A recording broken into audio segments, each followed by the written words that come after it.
नमस्कार। शिक्षानुष्ठान मानक पई एक जरूरी खबर।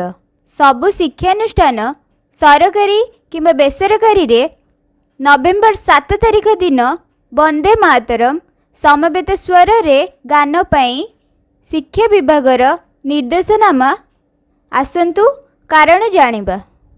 National song of India Vande Mataram आमर भारतर राष्ट्रीय गान बा जातीय गीत हेउछि वंदे मातरम। यह रचयिता हेउछन्ति बंकिम चंद्र चट्टोपाध्याय।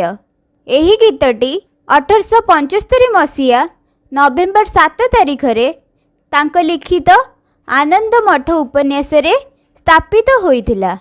1950 मसीहा जनवरी 24 तारिख रे गीतटी को भारतर जातीय गीत भाबे चयन करा जाइथिला।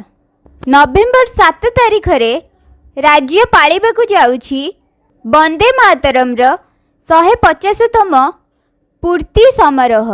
एही दिन समस्त विद्यालय और महाविद्यालय और विश्वविद्यालय रे छात्र छात्री माने वंदे मातरम गान करिबाकु ओडिया भाषा साहित्य संस्कृति विभाग तरफरु राज्य विद्यालय और गणशिक्षा विभाग सह उच्च शिक्षा विभाग को चिट्ठी लेखा जाइछि।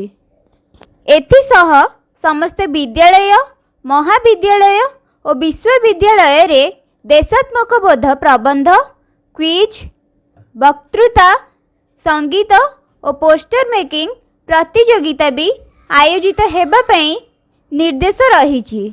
समस्त जिला प्रशासन पक्षरु मध्य एही गीत सामूहिक भावे गान कराजिबो।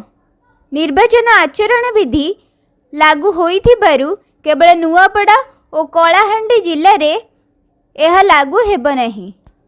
एणु प्रत्येक शिक्षानुष्ठान एही देशप्रेम कार्यक्रम तथा समवेत स्वर रे वंदे मातरम गान करिबा दरकार।